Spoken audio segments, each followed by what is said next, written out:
classical sounds of Michael Masote and his uncle, John Motopeng, as they pay tribute to their father and grandfather, who died today 25 years ago. The man they pay tribute to is Zef Motopeng, an unsung hero in both politics and music. It's very interesting that there's very little that one can find about Zef Motopeng written even in the age of the internet and Google. There's very little that one can find, and I suppose it's effect of the course of history of the last 25 years, and so in a sense he's been written out of history. Zef Motopeng, a passionate teacher-musician, was born in 1913 in Vrede, Free State. As a maths and science teacher, in 1951, Motopeng fought vigorously against the Iceland report on Bantu education.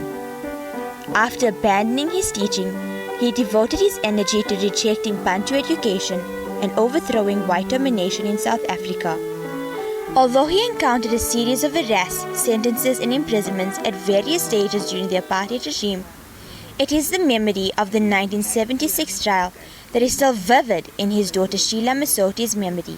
You are so affected in such a way that whatever is going on, you look like you are in a dream, or you are not part thereof. You are standing outward and watching inside. And yes, I remember my father was saying things like he doesn't respect the courts because it's an oppressor's court. This is not, it has no justice. Described by his family as a secretive man, Motopeng's children say that what he concealed often aided him from dodging arrest. That man was an introvert to the core. His own wife didn't even know him. I can't claim to know him. The system never knew him. Sheila never knew him. Nobody, even in prison, they'll tell you he can hold back so much. That is why when everybody got life sentences, he was arrested but could never be pinned down. His daughter adds that the family is still in the process of healing their wounds. The wounds are healing. 80% healed, I'm sure. Except on occasion when something comes up, like now when I've got to speak and look back. Though it was a painful experience, there were sweeter moments to it. In all this pain and stuff, it was beautiful. SABC paid for train fares for us. We used to go to Robben Island. It was nice.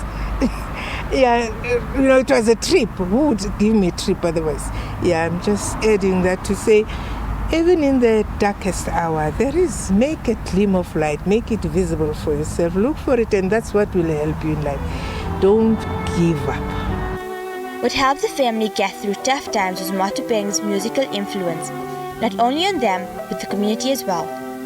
Through the decedents, music kept the family together. As was my grandfather Zef Motopeng. He started all these school choir competitions that are now big events in South Africa. He started them. He was one of the people that started them with the Transvaal Teachers Association, which he was president of from 1941, and was part of his legacy. So that's what he did for the community at large. But I think from his children as well. My uncle John is a musician. My late uncle Lancelot was a fantastic pianist and guitarist. As the family commemorates the 25th anniversary of Zef Motopeng's death, they remember that what he taught them will remain with them forever and be passed on for many generations. They do still, however, feel that Motopeng's memory resides in the shadow as a marginal and unsung figure. For Morning Live, I'm Zainab Dakrat.